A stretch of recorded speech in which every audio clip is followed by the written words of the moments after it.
There was a clearing before the throne, which was crowded with black witches, black magicians, demons in every foul guise, and lesser unclean things. On the left side the cauldron boiled. On the right, some of the company were partaking of the witches' feast. I turned my head away from that, directly before the throne.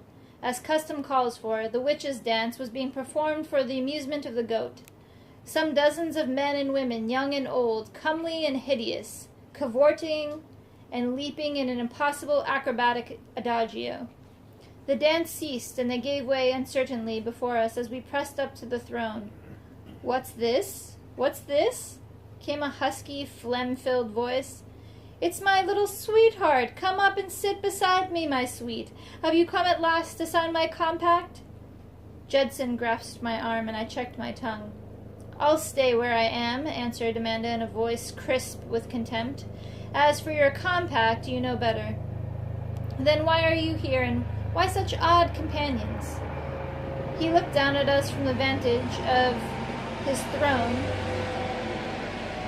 slapped his hairy thigh, and laughed immoderately.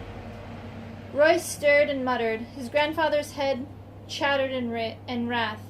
Seraphin spat. Judson and Amanda put their heads together for a moment, and then she answered, "By the treaty with Adam, I claim the right to examine." He chuckled, and the little devils around him covered their ears. "You claim privileges here with no compact." "Your customs," she answered sharply. "Ah, yes, the customs. Since you invoke them, so let it be. And whom would you examine?" "I do not know his name. He is one of your demons who has taken improper liberties outside your sphere." "One of my demons, and you know not his name? I have 7,000,000 demons, my pretty. Will you examine them one by one, or all together?" His sarcasm was almost the match of her contempt. "All together." "Never let it be said that I would not oblige a guest.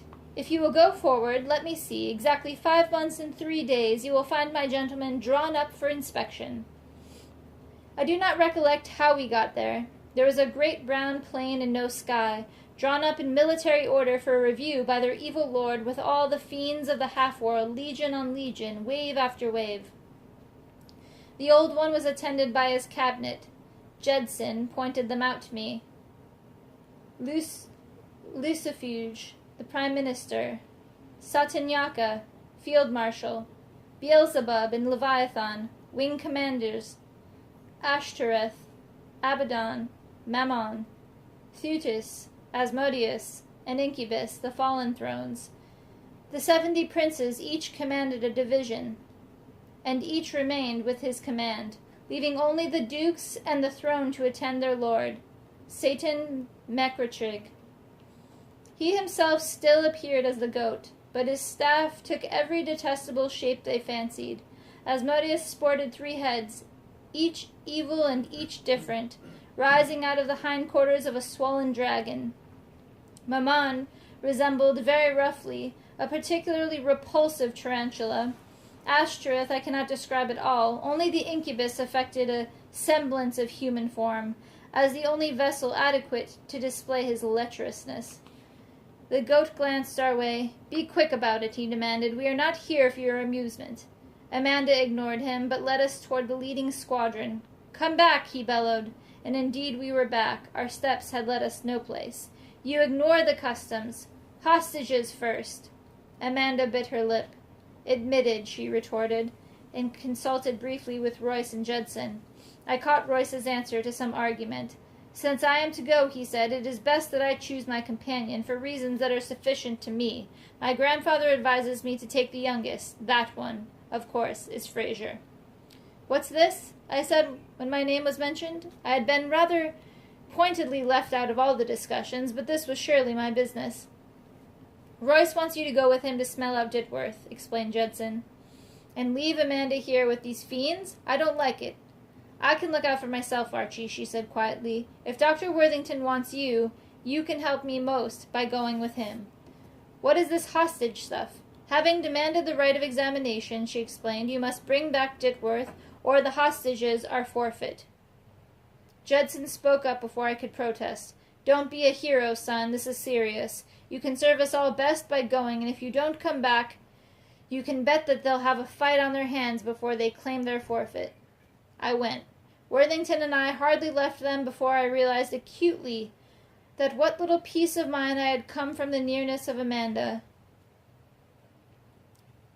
Once out of her immediate influence, the whole mind-twisting horror of this place and its grisly denizens hit me. I felt something rub against my ankles and nearly jump out of my shoes, but when I looked down I saw that Seraphine, Amanda's cat, had chosen to follow me. After that, things were better with me. Royce assumed his dog pose when we came to the first rank of demons. He first handed me his grandfather's head. Once I would have found that mummified head repulsive to touch, it seemed a friendly, homely thing here. Then he was down on all fours, scalloping in and out of the ranks of infernal warriors. Seraphine scampered after him, paired up and hunted with him. The hound seemed quite content to let the cat do half the work, and I have no doubt he was justified. I walked as rapidly as possible down the aisles between adjacent squadrons, while the animals cast out from side to side. It seemed to me that this went on for many hours, certainly so long that fatigue changed to a wooden automatism, and horror died down to a dull unease. I learned not to look at the eyes of the demons, and were no longer surprised at any outre shape. Squadron by squadron, division by division, we combed through them until at last, coming up the left wing, we reached the end. The animals had been growing increasingly nervous. When they had completed the front rank of the leading squadron, the hound trotted up to me and whined. I suppose he sought his grandfather, but I reached down and patted his head. "Don't despair, old friend," I said. "We still have these." I motioned towards the generals, princes all, who were posted before their divisions. Coming up from the rear as we had yet to examine the generals of the leading divisions on the left wing, but despair already claimed me. What were half a dozen possibilities against an eliminated 7,000,000? The dog trotted away to the post of the nearest general, the cat close behind him. While I followed as rapidly as possible, he commenced to yelp before he was fairly up to the demon, and I broke into a run. The demon stirred and commenced to metamorphose. But even in this strange shape there was something familiar about it. "Detworth!" I yelled, and dived for him. I felt myself buffeted by leather wings, raked by claws. Royce came to my aid, a dog no longer, but 200 pounds of fighting Negro. The cat was a ball of fury, teeth and claws. Nevertheless, we would have been lost, done and completely, had not an amazing thing happened. A demon broke ranks and shot towards us. I sensed him rather than saw him, and thought that he had come to succor his master, though I had been assured that their customs did not permit it. But he helped us, his natural enemies, and attacked with such a vindictive violence that the gauge was turned to our favor. Suddenly it was all over. I found myself on the ground, clutching at not a demon prince, but Ditworth in his pseudo-human form. A little mild businessman, dressed with restrained elegance, complete to briefcase, spectacles, and thinning hair. "Take that thing off me," he said testily. "That thing," was your grandfather, who was clinging doggedly with toothless gums to his neck. Royce spared a hand from the task of holding Ditworth and resumed possession of his grandfather. Seraphine stayed where he was, claws dug into our prisoner's leg. The demon who had rescued us was still with us. He had Ditworth by the shoulders, talons dug into their bases. I cleared my throat and said, "I believe we owe this to you." I had not the slightest notion of the proper thing to say. I think the situation was utterly without precedent. The demon made a grimace that may have been intended to be friendly, but which I found frightening. "Let me introduce myself," he said in English. "I'm Federal Agent William Kane, Bureau of Investigation." I think that was what made me faint. I came to, lying on my back.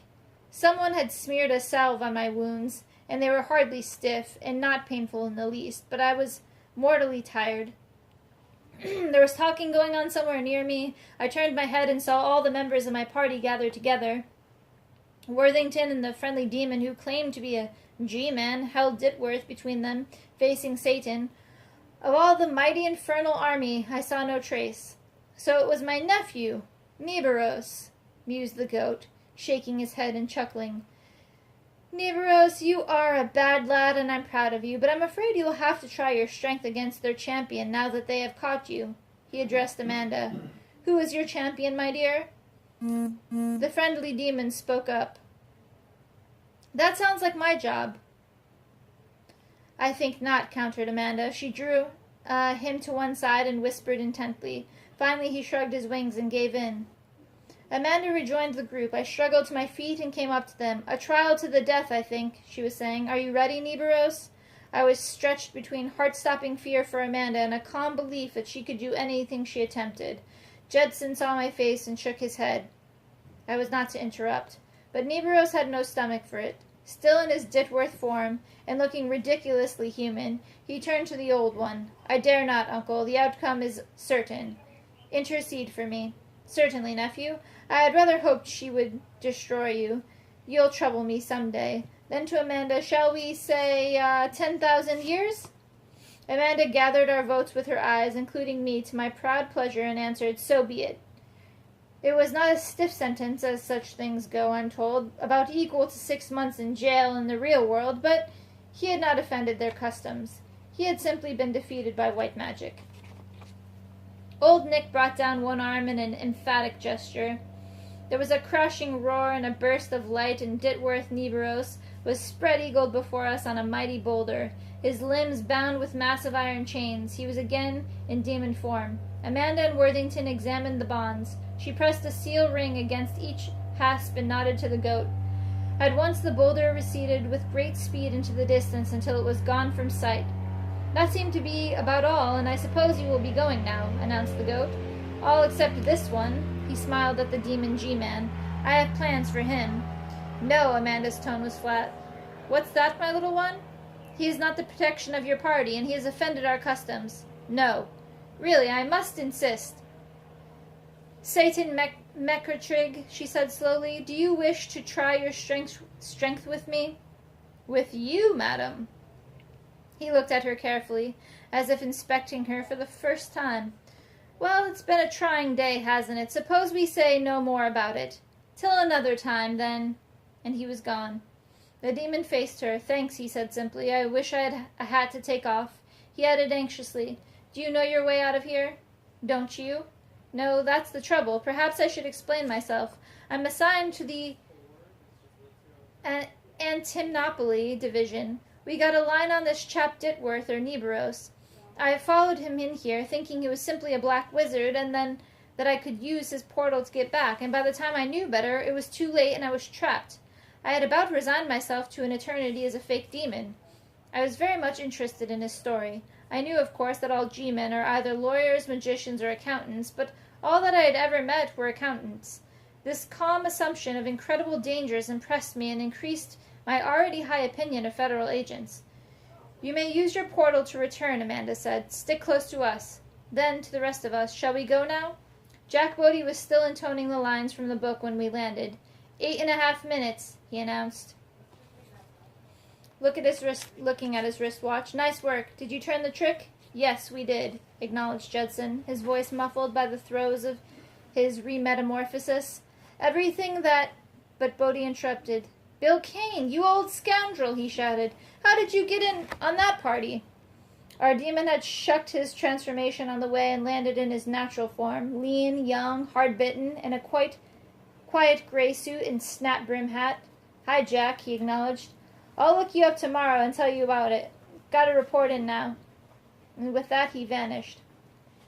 Ellen was out of her trance, and Joe was bending solicitously over her to see how she stood up under it. I looked around for Amanda, and then I heard her out in the kitchen and hurried out there. She looked up and smiled at me, her lovely face serene and coolly beautiful. Amanda, I said. Amanda, I suppose I had the subconscious intention of kissing her, making love to her, but it is very difficult to start anything of that sort unless the woman in the case, in some fashion, indicates her willingness, and she did not. She was warmly friendly, but there was a barrier of reserve I could not cross, and instead I followed her around the kitchen, talking inconsequentially, while she made hot cocoa and toast for all of us. When we rejoined the others, I sat and let my cocoa get cold, staring at her with vague frustration in my heart, while Judson told Ellen and Jack about our experiences. He took Ellen home shortly thereafter, and Jack followed them out. When Amanda came back from telling them good night at the door, Dr. Royce was stretched out on his back on the hearthrug, with Seraphine curled up on his broad chest. They were both snoring softly, and I realized suddenly that I was wretchedly tired. Amanda saw it too and said, "Lie down on the couch for a little and nap if you can." I needed no urging. She came over and spread a shawl over me and kissed me tenderly. I heard her going upstairs as I fell asleep. I was awakened by sunlight striking my face. Seraphine was sitting in the window, cleaning himself. Dr. Worthington was gone, but must have just left, for the nap on the hearth rug had not yet straightened up. And the house seemed deserted. Then I heard her light footsteps in the kitchen. I was up once and quickly out there. She had her back towards me and was reaching up to the old-fashioned pendulum clock that had hung on her kitchen wall. She turned as I came in, tiny, incredibly aged, her thin white hair brushed neatly into a bun. It was suddenly clear to me why a motherly good-night kiss was all that I had received the night before.